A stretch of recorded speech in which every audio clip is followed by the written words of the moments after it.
Entrevista. Conversamos agora com o diretor do Instituto Métodos, pesquisador em comportamento político no Laboratório de Política, Comportamento e Mídia, José Carlos Sauer. Bom dia. Bom dia, Sabrina. Bom dia, Paulo. Prazer estar com vocês aqui nessa manhã. Obrigada por nos atender. Desde o início do programa, nós estamos aqui levantando dados, apontando características e condições que nos chamam a atenção. Mas começo lhe perguntando, o que lhe chama a atenção nas eleições, no quadro político aqui do Rio Grande do Sul, com as 5 cidades que têm mais de 200 mil habitantes indo para o segundo turno, ou especificamente em Porto Alegre, em Porto Alegre, prefeitura, disputa pela prefeitura no segundo turno e composição de Câmara de Vereadores. O que lhe chamou a atenção? Começando por aí. Olha, acho que essa eleição, ela se destaca pela sua apatia, né? Uma eleição onde os eleitores efetivamente tiveram pouca participação, né? Permaneceram indefinidos muito até próximo ao final da eleição. Isso a gente percebeu em vários municípios do Rio Grande do Sul, né? Tomando uma decisão de véspera.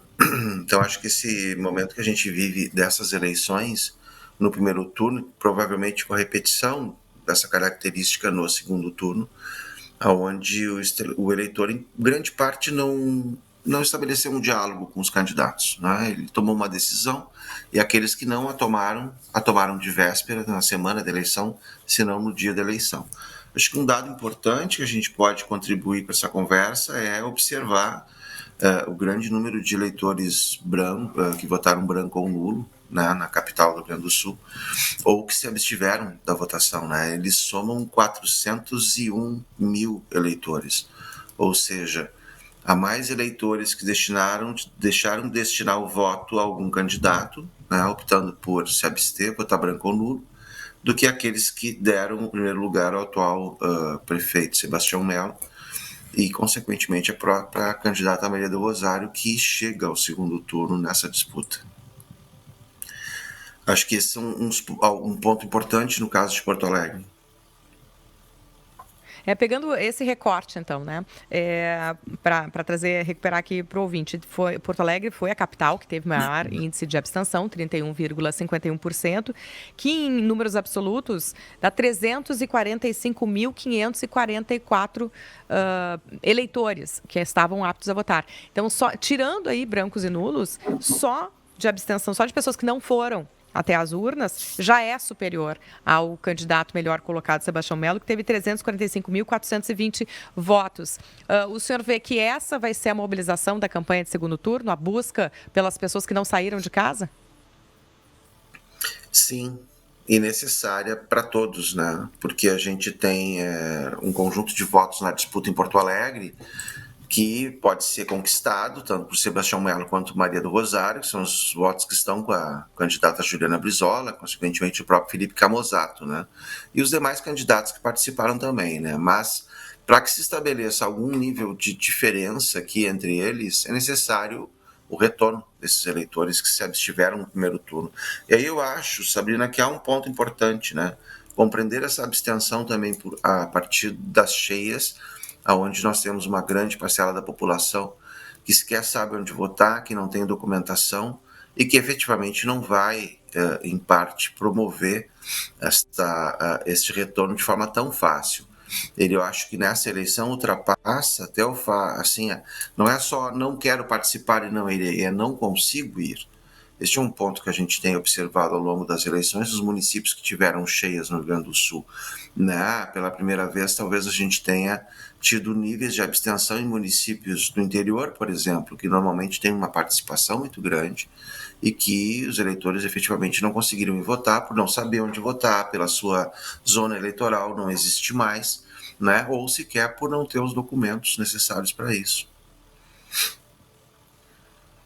O senhor, então, acredita que essa abstenção para o segundo turno ela dificilmente vai ser revertida, é isso? A gente vive nas eleições municipais, né, uma abstenção histórica, né? Em 2016, a abstenção eu falo branco nulos junto porque é uma É um posicionamento, né, do eleitor no sentido de comportamento de não dar o voto a um candidato. Quando a gente observa 2016, foram 435 mil eleitores. Né? Em 2020, 420 mil. E agora nós chegamos ao primeiro turno da eleição de 2024 com 401 mil eleitores, ou seja, um contingente muito grande de eleitores que vem se retirando do processo. E ele vem se retirando do processo, em parte também por falta de identidade com os candidatos, com propostas. Eu acho que as campanhas, nesse momento, vão precisar restabelecer essa conexão, né? Talvez se atualizarem em termos de propostas e efetivamente motivarem esse eleitor, em parte, a retornar ao processo eleitoral, o que coloca a disputa aí sim um âmbito de competitividade muito grande, né? Eu acho que esse apontamento, essa análise que o senhor faz, ela é muito precisa. Quando eu puxo aqui, inclusive, é Eldorado do Sul, a cidade mais castigada proporcionalmente pela enchente, né? A abstenção chegou a 25%, nulos 3,16%, brancos 3,20%, que eu acho que vai ao encontro do que o senhor estava falando. Não é aquela pessoa que não quer votar, ela não pode votar. E Eldorado do Sul me parece aí também, que é mais um exemplo pelo alto índice de abstenção, né? E só ainda sobre a abstenção, ele perguntar se acha que já temos algum impacto no sentido demográfico, de uma população mais velha que tem a opção de ir até as urnas ou não. Será que a gente já sente isso nas eleições? A população mais velha é justamente a população que mais se abstém, né? A gente, quando olha para esses cortes e perfis de eleitores Brasil afora, o que tu observa é que acima dos 70 anos, pela falta de obrigação do voto, e a gente sabe que os nossos idosos hoje, 70 anos, estão aí em maioria cheios de saúdes e aptos a votar, mas eles efetivamente deixam de comparecer. E esse não comparecimento chega à casa dos 70%, né? Outro ponto é que os jovens também têm diminuído a participação significativamente. E quando falo jovens, estou falando de jovens até 24 anos, né? Não é só aquele jovem de 16 entre 16 e 18 anos que está recém tirando o título. O jovem deixa de participar, ele não dá importância ao processo de escolha. Então, neste cômputo, tu tem nas duas extremidades uma redução da participação dos eleitores, né? O que impacta em resultados, né? A própria candidata Juliana Brizola, que disputava ontem a eleição, tem um voto mais velho pela característica, né, do eleitor pedetista, o eleitor que conhece a história do Brizola, tende a ser sempre um eleitor mais velho, a partir dos seus 55 anos, que tem e conhece essa história e a valoriza a ponto de destinar o voto à candidata. E o que tu vê é que é justamente a partir desses percentuais ou desses cortes de eleitores por idade que tu começa a encontrar maior abstenção, né? E nesse sentido, reconquistá-los é um desafio significativo, somado ao exemplo que o próprio Paulo trouxe aqui de Eldorado, né?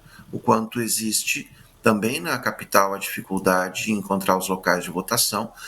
Eu próprio fui vítima disso, eu fui descobrir que o meu local de votação tinha mudado no sábado à tarde, porque fui precavido, digo, não, vou baixar o e-título para checar. Sim. Eu iria votar no local errado, no domingo, se não tivesse visto isso, né? Então, o quanto desta população, uma população mais carente, né? Sem acesso tão fácil à internet ou até com clareza o suficiente para fazer isso, né?